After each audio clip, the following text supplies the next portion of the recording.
Water is made up of two elements, hydrogen and oxygen. Now when you break the bonds of those waters, an extremely volatile HHO gas is formed, which has a variety of uses.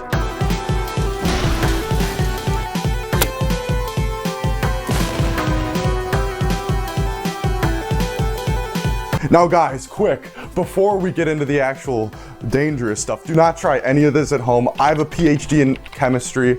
Nick has a PhD in recording chemistry, so we're a perfect match for this kind of experiment.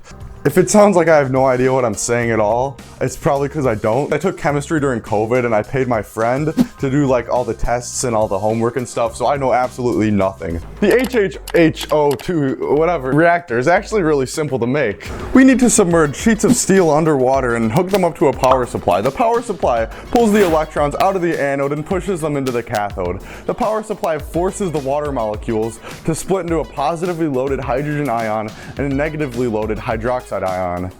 Now, basically, I don't feel like reading all that because I don't think anyone really cares. But if you do care, I'll put a link in the description. To put this into more simpler terms, hold on, I have to uncrumple my paper. All we need to do is get some stainless steel, cut it out into rectangles, press it, and then sand it, then drill some holes in it, and then sand it again, and then get some more rectangles, but this time rubber rectangles, and cut out tiny little things in the middle of them. And then stack the steel and the rubber in an alternating pattern, and then compress them with some beautifully cut acrylic that just so happens to have a hose bar sticking out of it, and some nice screws.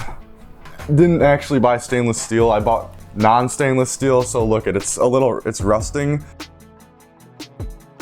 We won't say names, but someone blew into this and got a bunch of spit in there, which started rusting the thing, so we're kind of on a time crunch right now.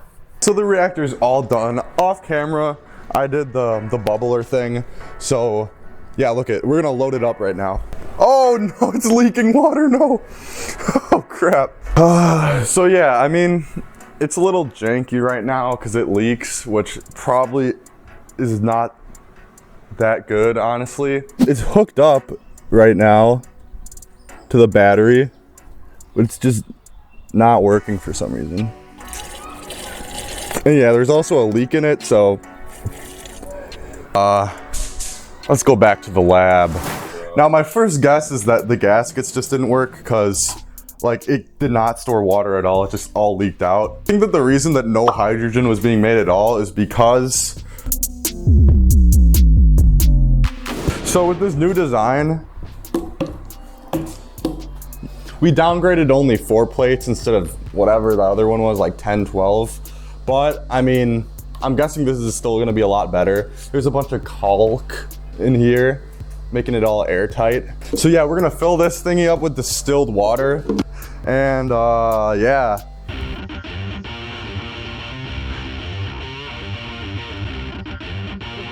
What?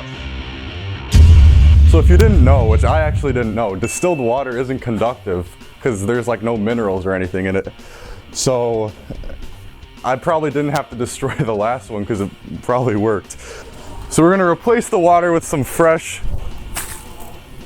oh, it's nasty. We're gonna clean this up.